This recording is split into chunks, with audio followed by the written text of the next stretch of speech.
Greetings, friends and family from around the world. Good to see you again.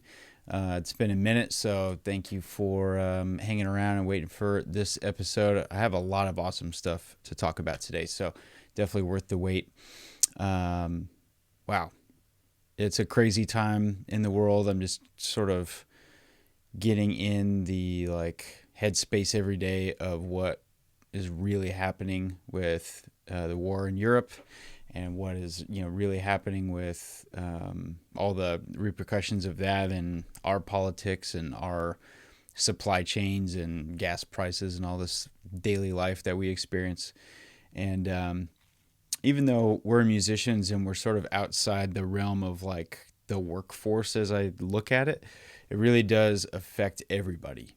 And it's really crazy. Like, we're not nearly as affected as people in those countries who are now refugees or who are now some of these awesome folks in the neighboring countries that are hosting refugees, like supporting them, housing them. We might not be affected that directly, but we're still a part somehow of this whole like global upheaval. And it's really crazy. It's one of these things where our song with Honor and Glory came out the day this invasion started, called You Are God When the World's on Fire. And it was such a poignant moment for us just to recognize and kind of be humbled, like the things that we thought that song was being written about during 2020 had no real bearing in our mind on what it ended up being about the day it came out. But God had a plan. And I think that even though this war and violence and the terrible things that are happening on a daily basis are not what God wants, I think that He is still in control and does have a plan. And I know I don't have to ask you guys to pray for Ukraine and pray for Russia and pray for all the people that are victims. But let's just continue to do that. And it's really easy to have the fatigue of all this drama and terrible news take over, but let's stay committed to what we can do, which is help in a small way and pray every day that this can come to an end and be resolved. And I say all that just to put it in front of our minds for the now, for what's happening today. But it has a lot to do with my idea for this episode of String Theory, which is all about how things are connected and how my life is like unfolded, really. And a huge part of that, maybe the biggest part in a lot of ways, this might even be a 2-part episode, all centers around a trip I took in 2007. And during the summer of that year, I found myself in a completely new place in the world, which is Europe, Eastern Europe, in fact. And it was a small country that neighbors Russia called Estonia. And I spent a couple of months there, and it really shaped my music career and my personal life in ways that I'm still learning about and still seeing unfold. It's really crazy. I'm going to share a little bit about the trip and show you some pictures in a little while. But here's the backstory to how the heck I ended up in Tallinn, Estonia for 2 months as a 19-year-old. So when I was still 18, I guess, I Am Empire was playing a bunch of shows locally in San Jose, California. We had all just graduated high school, and we were going really hard after this career in music that we wanted. We wanted to be on tour. We wanted to be playing every chance we could get. We wanted to be a part of the community that we were looking up to with, Under Oath and all these bands on Tooth and Nail, and just the whole community of musicians that made up what we were consuming, what we couldn't get enough of. And basically, we were going to school and working day jobs to keep everything moving in our lives, but that was the only thing that we were really concerned about, like I've probably talked about a little bit before on here. And the funny layer to that is my job at this time was I worked at a place called Berean Christian Bookstores. And so I was in the music department. So at this time, working with CDs. My job was to organize and market and sell and give people information on all this Christian music. And so one of the artists that I was stocking on the shelves at this time was Disciples. So fall 2006, I'm putting Scars Remains CDs out on the shelf, after my college classes are over, which I love that album since it came out and still do. And some of my favorite songs to play on tour now are from that album. So don't miss the Darkness Dies tour. If it's still going when you see this, we're playing a lot of good material from that album. Just saying. But anyways, I'm working at Berean Christian bookstores in 2006 and going to college, like part-time, junior college. And my buddies are doing basically the same at their respective jobs. But we're really going hard after playing as many shows as we can. And we meet these promoters locally, and they really ended up being so much more than that to us. They became sort of like our Jedi masters for being a band. They became our coaches and our senseis and our role models for a lot of stuff. And I really do thank them for the investment that they put into us. Basically, one of these guys was in a band that was from our area who had gone on to do some big things, and they were kind of like local legends. And so getting to work with somebody from that band, somebody from a caliber of musician that had toured and made records with producers and knew how to put on shows and book bands and now run a venue, it was a big deal for us to have a relationship with somebody like that. And so we forged a pretty close bond with him and his partner over the course of 6 months or so. And so we were opening for tours like Spoken and The Classic Crime and Showbread, all these bands that were touring and playing together from that, tooth and nail sort of, in my mind, like golden era where they had just a ton of bands that were really, really awesome. And hopefully you think that golden era is now. And if you haven't listened to stuff from those years, if you're into tooth and nail bands, if you're into Christian rock, definitely go back, which I know you are. Come on. Go back and check out Run Kid Run and the albums from Classic Crime. And if you're not familiar with Spoken's catalog, go back and listen to Last Chance to Breathe and all that stuff. That's the sort of period of time that we're working in. And as a local band, we know nothing and we're bad and we don't have good stage presence. But every time we get to open up for one of these tours and bring 50 of our friends for them to play in front of, we do a better job and we sound a little bit better and we get a little bit tighter and we get a little bit more comfortable. We dress a little cooler and our stage presence gets a little more fluid, and we start to really become what we were, trying to manifest.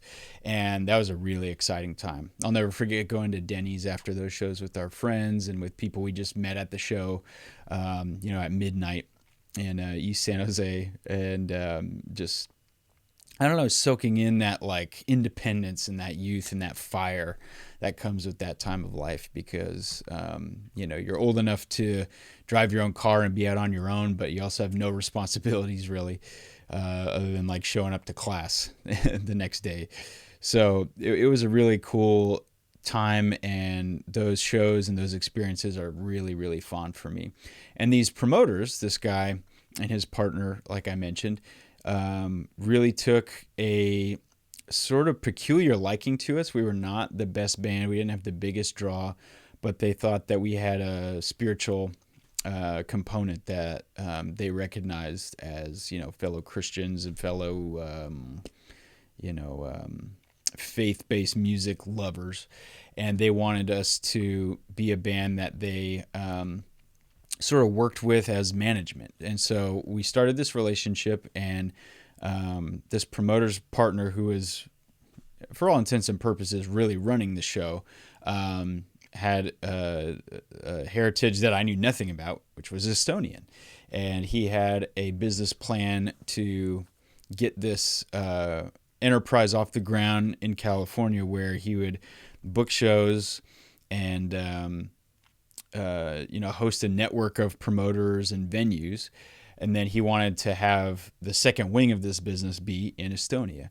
And so they approached us with this crazy idea that we would, raise money and get a bunch of funds and resources together to take a trip over there and play with the Estonian people, the promoters that were going to be full time over there, and sort of break in some of their venues and start this back and forth where European bands that played Christian rock would come to the States and play, and then we'd go over there.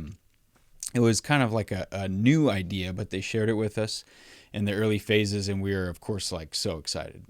When you're that young, given the opportunity to do something that no other band in your arena has even like thought about doing, you're like, yes, a European tour. Yes. How much? When do we go? Where do we sign? And for about 6 or 8 months, we did a lot of prep. We did a lot of savings. I remember just handing my paychecks over at this time to these guys as our investment for the funding that we were going to need when we got over there. And the build up to that consisted of playing a lot of local shows, using, and they would let us use funds that the show brought in to like go towards this tour and everything. And so we were, sort of helping this business plan take hold. And so we'd have meetings at Starbucks once a week and talk about, what it was going to be like and where we were going to go and which countries we were going to see. And so we had this plan to see Estonia, Latvia, Lithuania, Poland, Finland, maybe Sweden, and just kind of enjoy the ride and play these little summer festivals and little clubs and bar shows. And so we had no delusions about being famous, but we knew that we were going to have something to do when we got there. And so that all led up into the summer of 2007. And funny story, I was like such a dumb kid at this point in time. The biggest opportunity in my life at this point, and we'd gotten passports and been so prepared for months and months and had all these meetings with our families and these promoters and bought plane tickets and all that stuff. And then the morning of our flights, I wake up and realize I don't have a case for my amplifier. So I packed this giant PV 5150 amp into a suitcase and it won't fit. And I'm like, oh my God, I didn't even like measure the suitcase and the amp, and this thing weighs 80 pounds or something. Just ridiculous teenage dumbery. And luckily our bassist had a suitcase that was big enough to fit it, so I packed it with blankets and clothes and everything else I could. This will be fine. I'm sure TSA will be really nice with this. We didn't know anything about flying. We didn't know anything about,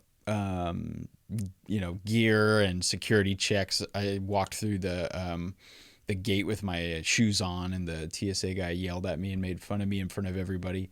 Yes, I remember. I'm scarred for life.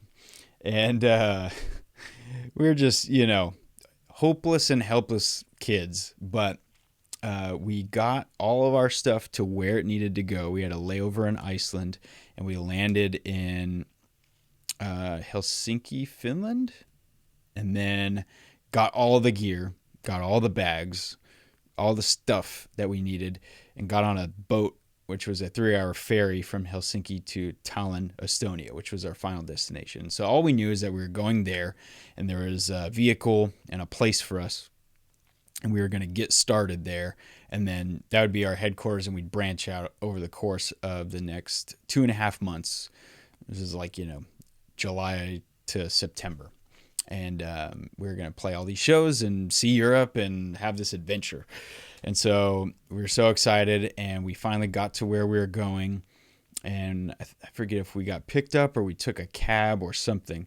But our promoter friend, the American one, met us there. And so that was like a relief to see him in Finland. And so we take the ferry together and get to our final place in Tallinn, our final destination. And we get there, and we've got this old 1940s apartment building staring back at us. So okay, this could be interesting. Might be more of an adventure than we thought. And so we walk in, and it's got plywood steps that have just been nailed together. to take us upstairs, this little narrow stairwell. And so we're, lugging all these big bags and cases and guitars through there, thinking this can't be, the safest thing. But whatever, this is where we are. This is, we won't probably even be here for long. And we get up to the top floor, and there's this little apartment waiting for us with 2 beds. And there's 6 of us.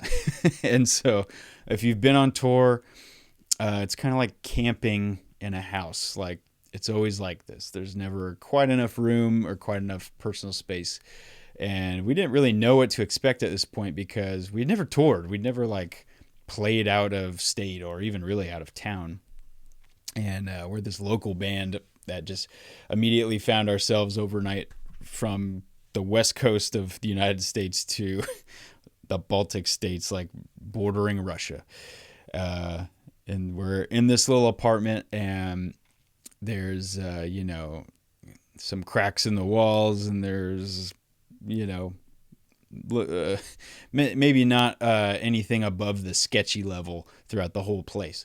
And we're looking around, just sort of taking inventory. Okay, well, you can sleep on the couch, and 2 of us will sleep here, and 2 of us will sleep. Yeah, okay, yeah, we'll be fine. There's a mattress on the floor. Oh, okay, great. No problem. And there's a little kitchen. We can totally live here. This is for us, this is college years. This is living in the dorm. This is the roughing it part of life for us. And we're just so happy to be there and so excited to take our music to a new place, that we're just wide-eyed and not even concerned about it. But we're starting to process that it might not be everything it was supposed to be or cracked up to be. Our touring vehicle that's supposed to be for us and all our gear and whoever's driving us around Europe ends up being this little Opel, which is a European car company, smaller than a minivan, bigger than a car. It had 6 seats for 6 very small people and no room for gear. But it did have a roof rack. So we ended up figuring out, okay, we can get to where we need to go if everybody has gear on their lap, and then we pack the roof rack with all the guitars and bungee cord them up. Oh yeah, that'll be fine. Cool, no problem. And we had 2 EPs that we had done over the course of the last year or so that are probably a story for another day. But we had, basically a dozen songs as a band at this point. We were, super excited to be there, share this music, play these shows, get this experience. But it didn't stop with the building, and it didn't stop with the car. We sat down and had a meeting, and were told immediately that the 2-month, 10-week, so 2.5-month trip that had been booked was not going to be leaving Estonia. Okay. So what does that mean? Well, Estonia is a small country. There's a population of 1 million people, which is as big as the city that we are from. So we were thinking, where are we going to be playing for this long?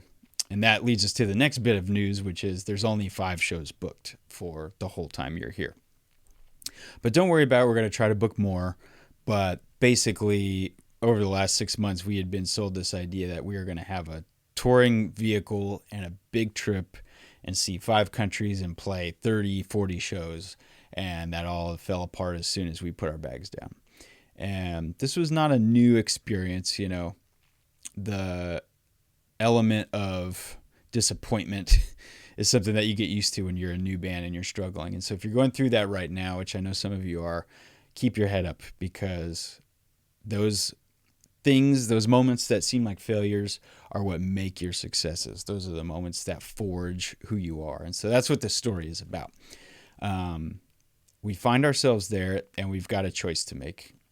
And our good promoter friend, who again is our sort of sage, role model, sensei, coach, band manager at this point, encourages us and says, we failed, you guys, but you can still make the most of this. You can basically still do what God has you here to do and share your music and your message with people. And I'll work as hard as I can to get you as many more shows as possible while we're here.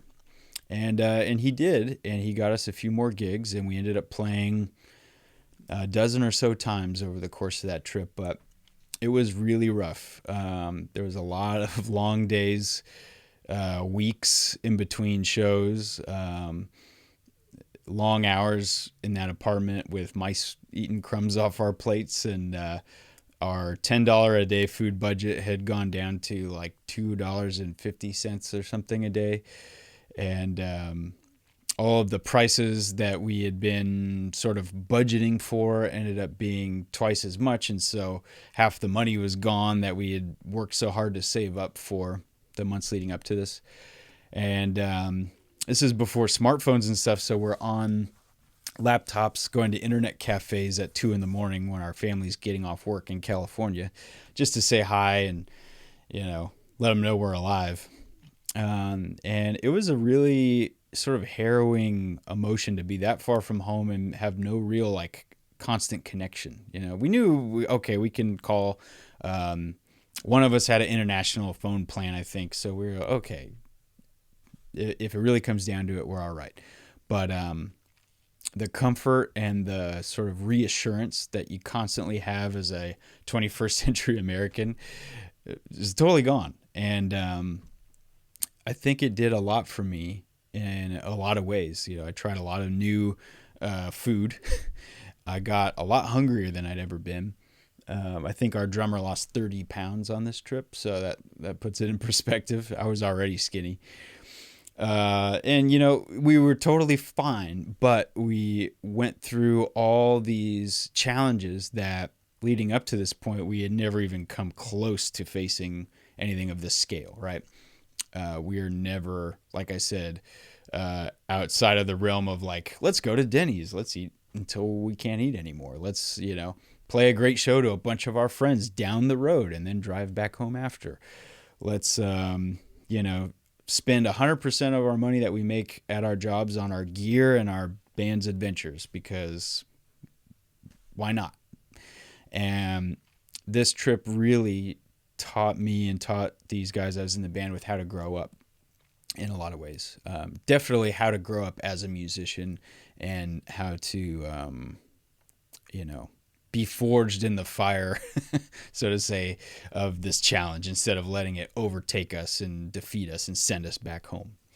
And so we're really, I think, good, and we're really diligent, and we're really committed. And that's what this comes down to. The commitments that we made to these promoters and to ourselves and to God in this process were all, hey, whatever happens, we're going to go. We're going to do it because this is a really cool opportunity, and we all feel led to this. And this door's being opened. Let's walk through it. And we had a lot of arguments, and we had a lot of tough nights as friends, because we knew that this was basically stupid once we got there, especially like, okay, this is not going to be what we thought. This is going to be way harder. This is going to be way less fun, way less easy, way less, lucrative, I guess. I don't know. We basically just realized like we lost our summer and our money. Okay. That led to a lot of, long talks, but we ended up being bonded over the commitment to stay together and see it through. And so we played some really fun shows. We did play a couple festivals. We did play a couple churches, and I think we did a really good job. We did as good as we possibly could have, I would say. And, some days our attitude was not the best, but we got through it. And we got to have so many cool adventures throughout that trip as well. So like, sort of a sidebar here, just during those days and weeks where we weren't playing, we were just looking for things to do. And we made a lot of friends, young Estonian people that we would meet at restaurants or shows that we did play, local churches, things like that.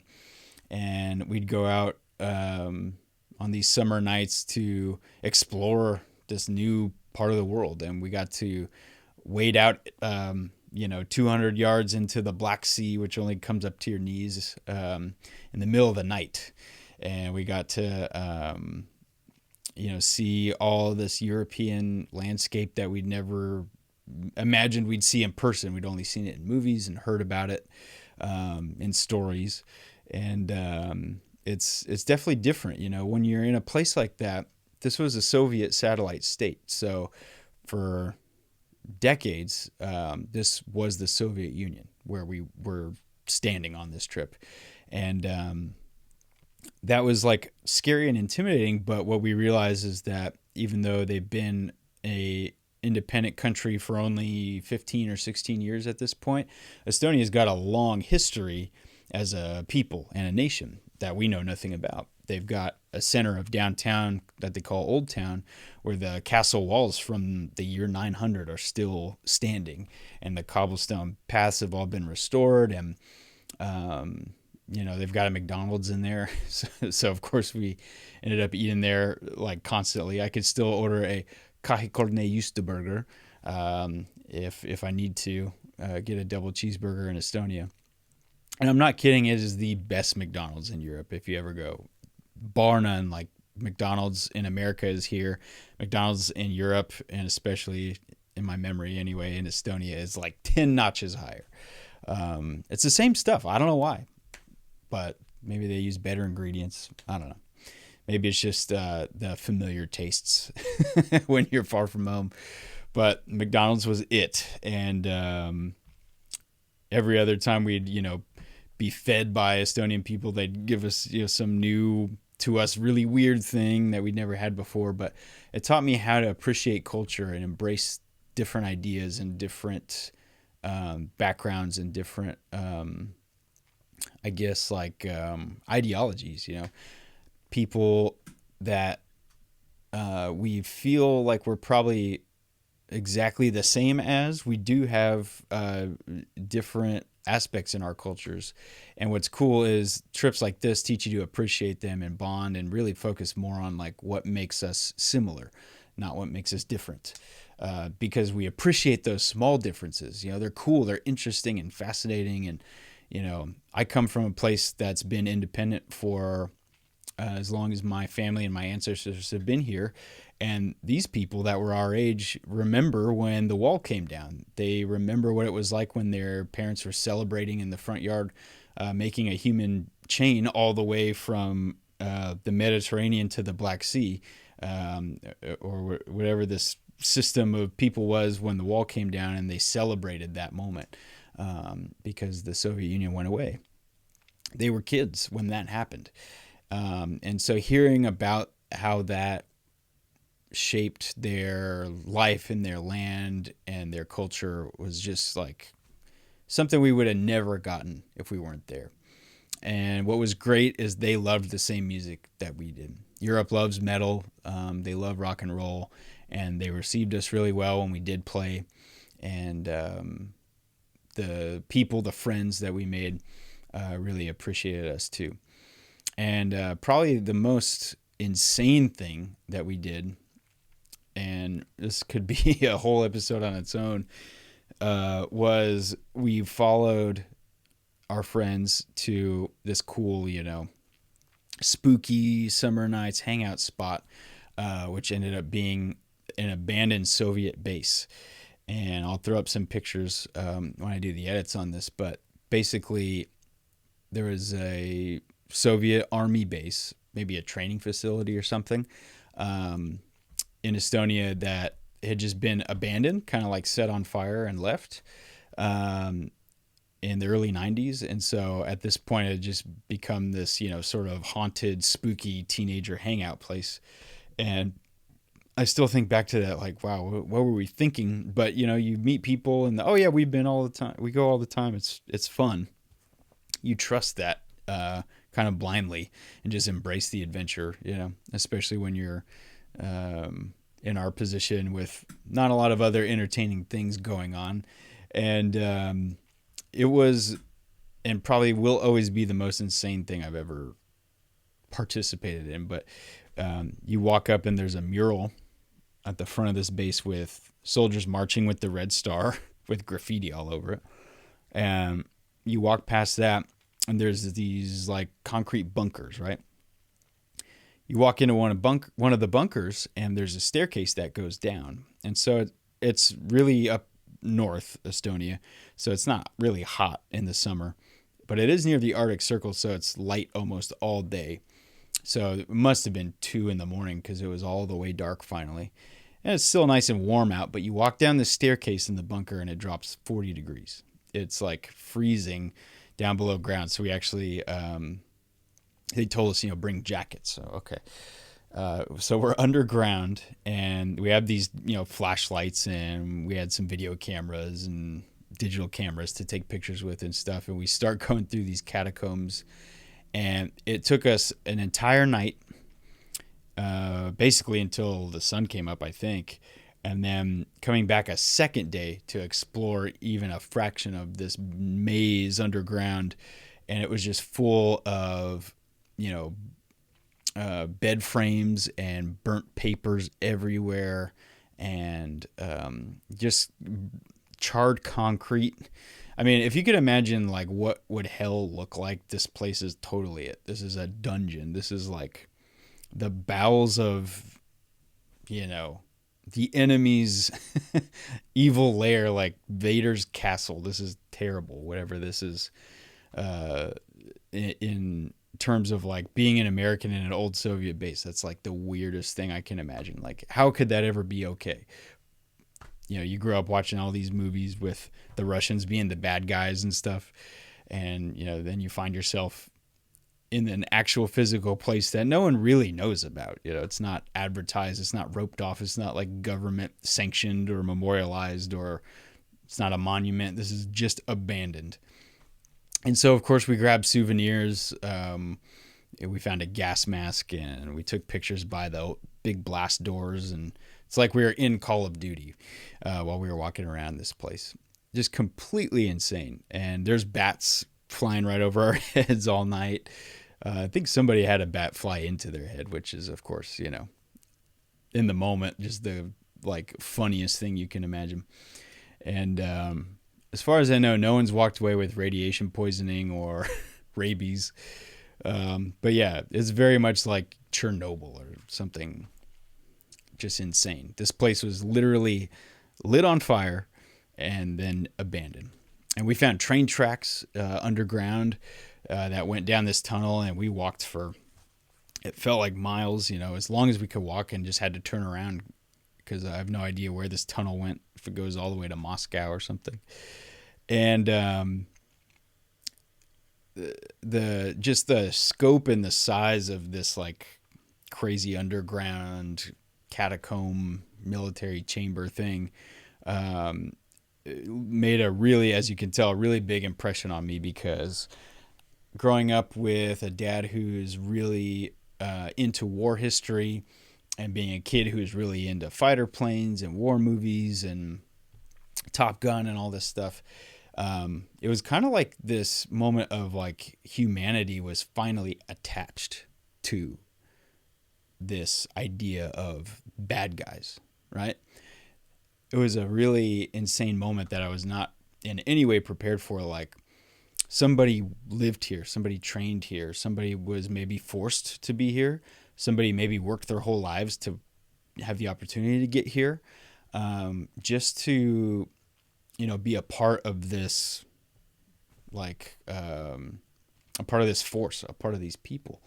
And for Estonians, they didn't want to do that. They were a part of the Soviet Union, and every Estonian that I've talked to, they have their own language, and they have their own identity, and they have their own sovereignty, and they're neighbors. So they speak Russian, and they accept Russian culture, and they accept the reality of like being next to this other people, but they did not want to be Russian. They did not want to be a part of this like bigger umbrella that was just going to take away their uniqueness and their identity. And we've never had to face that in our lifetime here. And I obviously pray that we never do, and that they never do again, because they were dominated before the Soviet Union by Germany and other countries and other powers throughout centuries in Estonia. But knowing actual Estonian people that, will still keep in touch on Facebook today after all these years. Some of them came to California and visited us after this trip. We've got this connection to that part of the world that's really important to us. I hope to go back one day. I have not been back. And I hope that um, the safety of those people, and I hope that the um, independence, right, that they have is lasting and continues to like move forward. They continue to grow as a country and as a people and all that stuff. But again, that experience really showed me that the people we think are a million miles away, that are, you know, evil, or they're barbarians, or they're, you know, just completely unhinged and unrelated to us. You know, being in that base and being in that country in that situation showed me that uh, humanity is there. You know, being there showed me the humanity of what people that aren't 100% like me go through. But God sees us 100% the same. We're all a part of the same race in his eyes. We're all God's children. There's not a favorite there, you know? And honestly, it took me years to process what I had learned in that moment and on that trip, um, which, like I said, is just recognizing the humanity in people that I used to think of as different. And it's a lesson that we all have to learn in our own way, whether that's, you know, take a vacation or join a missions trip, or just, you know, drive through a neighborhood that you usually avoid. You know, find the place that you separate yourself from, and find what opportunities God has for you to be there. How he can connect you to those hearts and those minds. And for us, it was to those ears, right? What we can do with our gift, with our message, to communicate our relationship with God and our message about Jesus to these people in this place. And also receiving what they taught us. A lot of times we go on these trips thinking that we're going to, share, like we're going to go on a tour and share our message and play our music and give, and we're just going to output, right? That's a big thing for musicians, especially like I am a vessel to output, and I'm going to share this, content. I'm going to have productivity and volume and big crowds and be, the best performer I can be, but we forget to receive sometimes in the midst of that. And that's what I walked away from this trip with. And we had a whole nother adventure trying to get home when the money ran out, but we finally made our way home after 9 or 10 weeks, something like that. And just the whirlwind of that adventure was something that took me, again, years to really like fully understand. And maybe I still don't fully understand it, but I got my first glimpse of a world bigger than myself. I think about when Obi-Wan Kenobi is teaching Luke Skywalker in the original Star Wars, A New Hope. And he says, you've taken your first steps into a much larger world. That was this trip for me. That was the moment of realizing, like, America, and in my case, California, our bubble of local bands and restaurants and this community that seemed so big and insurmountable to a teenage kid was actually just a drop in this giant ocean of people and culture and history. And it gave me more appreciation for, like I'm talking about, other people, for these new friends, and for things I didn't understand, and for foods and smells and places that I didn't recognize.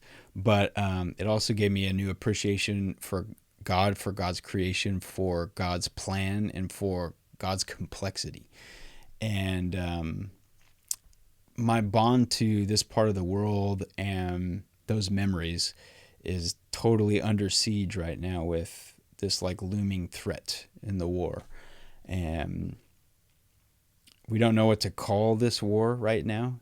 And it's so scary because we always look at war with our history, with our people anyway, Europeans and Americans, as, the War of 1812, World War One, the Civil War. It's always sort of this packaged idea that's got a beginning and an ending. But with this, we're in the middle of it, and we're not in the middle of it physically, but we're in the middle of it chronologically, and we don't have a way to like box it in and understand it and villainize things and make heroes out of the other ones. This is all happening in real time, and I hope it gives us an appreciation now for how sacred, peace is, and how sacred the things that we've fought for are, and that we can continue to preserve and enjoy the privileges of music, and not take for granted the things that we have already learned through COVID and lockdown to not take for granted, and to appreciate, to continue to further appreciate them, and the opportunity that we've got every day right now, literally every day, to wake up and say what we want and do what we want and make a difference the way that we want. And as always, I hope these episodes aren't just me droning on and on, which I'm sure they kind of are. But I hope you're encouraged to take advantage, carpe diem, seize the day, take what your gift is, and harness it and go share it, because when you do that, you're going to learn, you're going to receive as well. You're going to continue to grow and gain from the experience when you start to do that. And if I could walk away from that topic for today anyways with one theme, it's that we stayed true to those commitments. And that was a big thing for us, like the honor and the dignity of that at the time. Like, let's not bail. Let's see this through, even though the circumstances have been changed and the situation we find ourselves in is not what we planned on, and it feels like an emergency in a lot of ways. Let's stick it out. Let's enjoy the journey and figure out what doors God's going to open and walk through them. And who knows what ripple effects have happened in our Estonian friends' lives because of that trip. But I can tell you that the history of I Am Empire, which was not even called I Am Empire at this time, would not have been anything without this trip. The musical journeys and careers of everybody that was in our band at this time are completely defined by this moment. And everyone that we worked with and played with after this trip, it all came back to being a result of the trip, because we went to Europe and played and had that experience and learned those lessons. Everything that came after existed because of it. And that's the weird thing. I think we go on these trips with these big ideas and large numbers in our head, and sort of a storybook ending to what's going to happen when we execute these plans that we've made. And sometimes God's plan involves those steps, but it does not involve what we think of as success. It involves a whole different type of teaching. And sometimes it's, waking up at 2 p.m. exhausted and hungry and eating a bagel and going back to bed at 7 because there's nothing to do and there's nowhere to go and there's nothing to be. There's no role for you that day, and you're, far away from home and feeling defeated. But you can't let that emotion win, and you can't let that circumstance be what defines who you are in those moments. And so, hopefully we, I think we did a good job. Hopefully we did all right. But I really do want that story, if it can be, the encouragement that you need to take a leap of faith, and not to do anything foolish, but to do something that has a calculated unknown element, that you can, walk through a door that you're not 100% sure where it leads. But when you're following God and you're doing things in His way, He will take care of you and keep you guarded and keep you grounded. And I'm not ever going to recommend that anyone put themselves in danger, but taking those risks and being uncomfortable and being willing to adjust to a new environment, those are the things that Jesus and the disciples did. Those are the risks that they took. Those are the places that they ventured to. And I think if we do a good job as Christians, we're going to be finding our place in that unknown, in that wild card factor, right? X factor, whatever you want to call it. So keep your commitments. Be strong in the face of that. Next time, I'm going to talk about how all of these things in this trip amounted to me ultimately finding a home in Disciple, getting to know all of you guys, getting to have a platform to share this. But for today, what I want to do is give you a little bit of music and guitar, of course. And I thought it'd be fitting with the Honor and Glory album just getting released to play through one of those songs, one of our worship songs. And we've got a song that came out as a single a couple months back called Come Alive. And it's probably my favorite song, maybe top 2 on the Honor and Glory album. It's got some great stuff. I posted a guitar playthrough of the riff recently, but I'm going to play through the whole song. And when I think about this trip and my adventure to Estonia, going from stocking CDs on the shelves of my cushy, calming Christian bookstore life to being in the bowels of a Soviet base a couple months later, and playing music to, all new kinds of people at a festival in Estonia.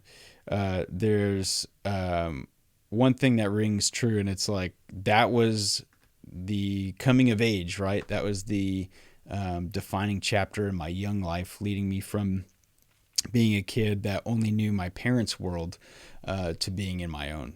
And we all go through that journey at different times, but it's never, ever less important. Everybody's life is defined in a lot of ways by what goes on during that chapter. And so Come Alive is about being in the presence of the Lord and worshiping. And it's a beautiful song for that. And I also feel that I can really attach it to coming alive as a human, coming alive as my own consciousness, like having my own identity, having my own growth, spreading my own wings. And so I'm going to play that one today. Hope you enjoy it. And when I pick it up next time, we will learn the aftermath of this big this big part of my my young life and my career in music. Hopefully that'll be just as entertaining. There'll be a lot less underground adventures, but plenty of exciting things that all tell the story of my life in music and connect to where I am and who I am today. But keep praying for Ukraine, but not just Ukraine. Pray for all the people that are being exposed unwillingly to violence. Pray for all the people that are at the mercy of the powers that be, and pray for the people in those powerful positions to make good choices, and whether they've been making good ones or making bad ones, that they will follow God's will, that they'll hear the word clearly that they need to hear, that they'll listen to it, and that they'll respond to it, because nobody wins when this goes on, of course. And I know you're all doing that. Again, just encourage you to keep it up, and just enjoy this music, and take a few minutes here to just don't worry about the guitar, what I'm doing in this video. Just let God do his thing and speak to you through this song, all right? I keep my eyes fixed on you, no matter what I go through. Even on the darkest day, I trust you.